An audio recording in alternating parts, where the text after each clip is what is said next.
Welcome into Catamount Football Weekly as we talk Western Carolina Catamount football with head coach Mark Speir. I'm your host, Daniel Hooker, and Western Carolina comes back home this weekend to face the Samford Bulldogs, and they'll do so on family weekend with a 2-1 overall record as the Catamounts went on the road. And Coach, we talked about it on this very program. You wanted to go on the road and try to snap that 7-game slide in road games. You were able to do so with a solid team victory over Gardner-Webb. Well, we were excited to get a victory on the road. It's been a while. It just takes a different level of preparation and mentality to go play well on the road. And, it was a battle there in the first half, and very similar to last year's game. And I thought a huge play in the game was right there before half when Detrez broke that 84-yard run. That kind of really put a little bit of doubts in their mind that, hey, it's going to go down the same path it did last year. And then I told our team I was awful proud of the way they came back in the third quarter. It was a 14-0 quarter. We came out of the half and really executed well. Our defense, once again, as I mentioned in post-game comments, really did a good job of adjusting. I think our defensive staff and our defensive players have done a great job all three ball games of coming out of halftime, adjusting to what's been hurting our football team. But, again, I'm just awful proud of this team, of our coaching staff, to be able to go on the road. It was warm and muggy, after all the hurricane stuff. It was a muggy night, and just proud of the efforts of our players, and we had a lot of purple there in the stands, which helped as well. So just excited to get the win. Coach, let's keep it on the defensive side of the football. And you're looking at your defense, a resurgence of that side of the ball, obviously making the adjustments, as you mentioned, against a very mobile quarterback and what he likes to do, both with his legs and with his arm. Coming up with another pick. You've got 5 picks in your first 3 ball games. Just talk about that defense. Well, you look at some of these scores and you say, gosh, has the defense changed a lot from last year? Most certainly, yes. We still got a long ways to go, no doubt. But you look at those 27 points, there in the fourth quarter where we throw a pick, early fourth quarter, I believe, or late third, and run it down to the 1-yard line, and you send your defense out there with their heels in the end zone, and then the last play of the game, basically we're playing a lot of reserves, trying to get quality game experience, and the quarterback scrambles and keeps the play alive, and hits that last pass there in the end zone. But, it was a day where I didn't think we tackled as well as we did the first 2 games. But that goes back to, again, a very mobile quarterback. We knew that coming in. There's times that our defense was executed the way we wanted it, to be called and executed.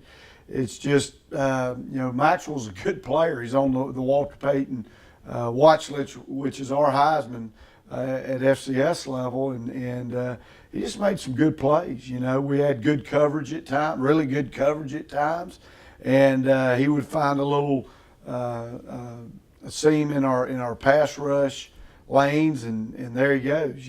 But on the day, I thought our defense played well.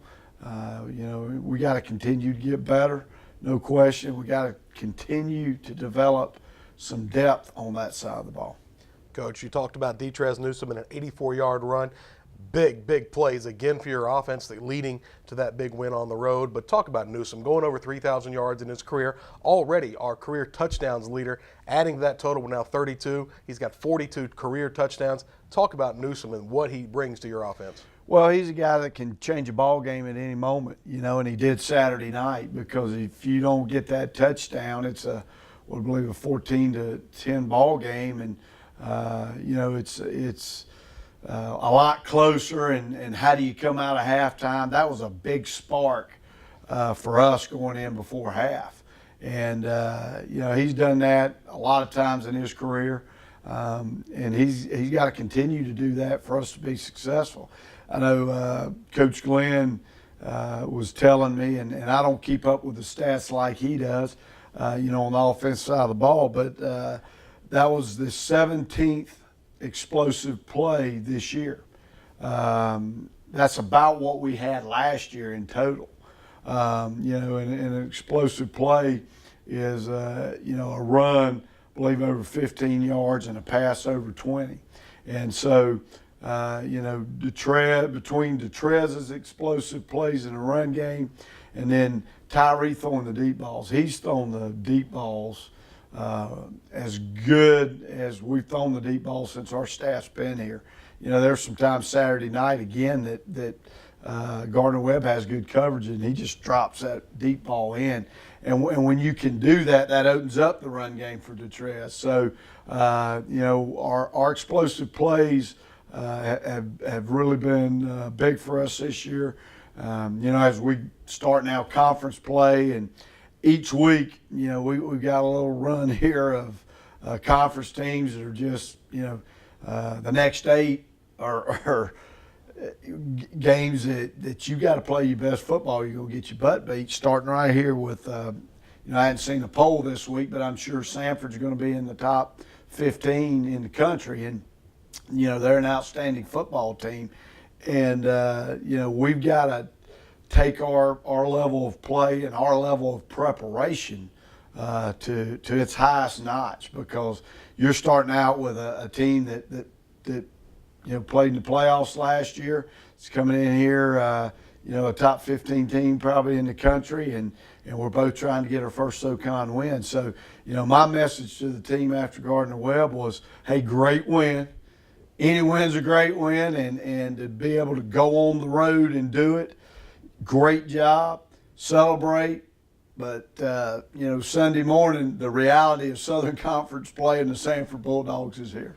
Well, we talked about Walter Payton Award candidates, and we get another one this weekend. Preseason Player of the Year in Devlin Hodges leading that Samford Bulldog offense. Another different look offense for your defense to go up against this week. Talk about Devlin Hodges and this Samford Bulldog team. Very, very talented. Well, he's a great player, number one. Anytime a football team has a quarterback, you got a chance. And they got a quarterback. He is an excellent thrower. Big guy who can run. He doesn't like to run, or I shouldn't say he doesn't like. Coach Hatcher doesn't like for him to run, in that offense. But he's a guy that you have to respect in the running game. 2 years ago, right here in Cullowhee, was his first start. And I remember him going down towards the field house on their sideline, this young rookie that just came in his first start, and man, he takes a long run right down the sideline. You go, wow, man, that guy has wheels. So he's a guy you have to, again, to have disciplined pass rush lanes, excellent thrower, great decision maker. He's a competitor. He's as good a quarterback as in this country. And you think of them as a throwing team, but, as we've been breaking them down, they're pretty balanced. Run to pass ratio on first down, so they do a good job of trying to keep you off balance. They get the ball out quick, and hard guy to sack. So, our defense, our hands will be full this week.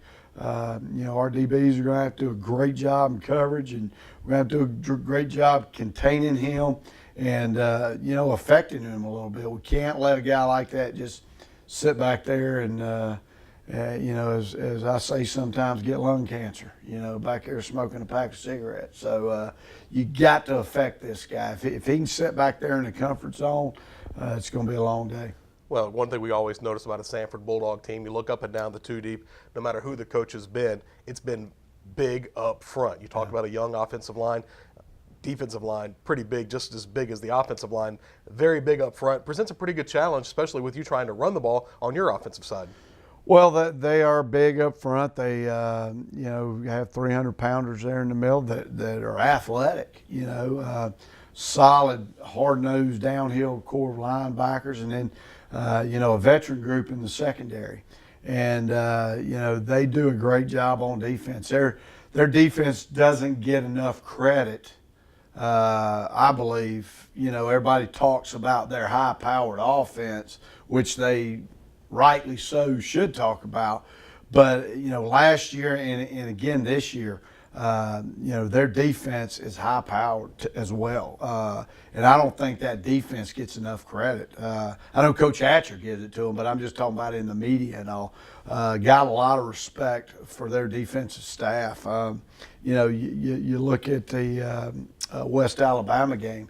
They have 2 pick six in that ball game. It's a 47-point outing. That the offense gets credit for, but 14 of those points should be accredited to the Samford defense. So, they have done a great job for a long time on that side of the ball. They're always hard to consistently move the ball against. So, it's going to be a huge task. They got a great punter.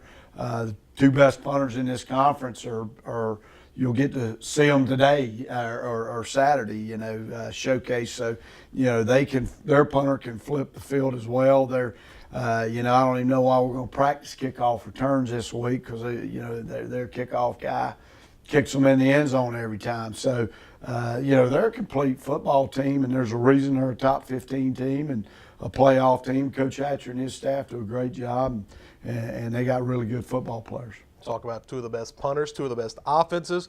It's going to be quite a showdown here. The SoCon opener for both squads on a family weekend, Coach, looking for a big crowd out of Catamount Nation. And again, Coach Hatcher a couple years ago commented, and when an opposing coach comments about the atmosphere, it must mean something's going right here in Cullowhee. Well, we've got a great game day environment, and we're going to need them. We're going to need everything we can utilize to go beat Samford. They're, like I said, a heck of a team, and our players really feed off the Catamount Nation. So we're expecting a big crowd, and we're going to need that 12th man for sure. What are you looking at as the final keys looking at that ball game?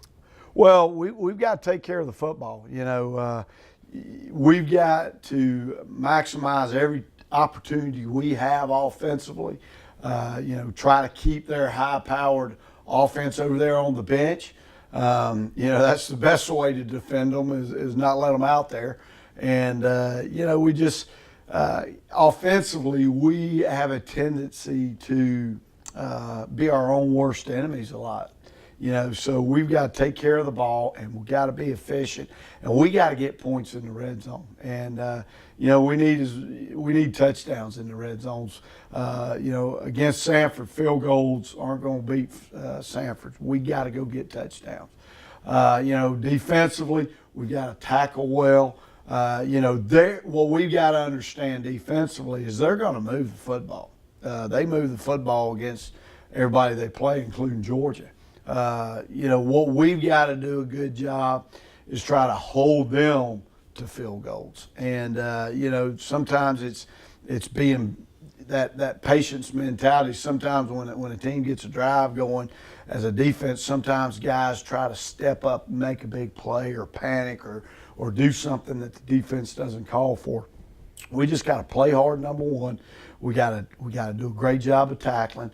And we can't give them the explosive big plays. We got to make them earn everything they get and try to hold them to some field goals and, maximize our opportunities offensively, be great in the kicking game, and, have a chance to win it in the fourth quarter. And that's when we'll count on that 12th man, the Catamount Nation, and, to have an opportunity to win it in the fourth. Well, no, both defensive coordinators don't want to hear it, but it could be an offensive showdown in the Southern Conference opener. The Samford Bulldogs against Western Carolina, E.J. Whitmire Stadium, Bob Waters Field. 2:30 airtime on the Catamount Sports Network ahead of a 3:30 kickoff. Also see the game live on ESPN3. All the time we have this week for Catamount Football Weekly. For the coach, I'm Daniel Hooker saying so long for now.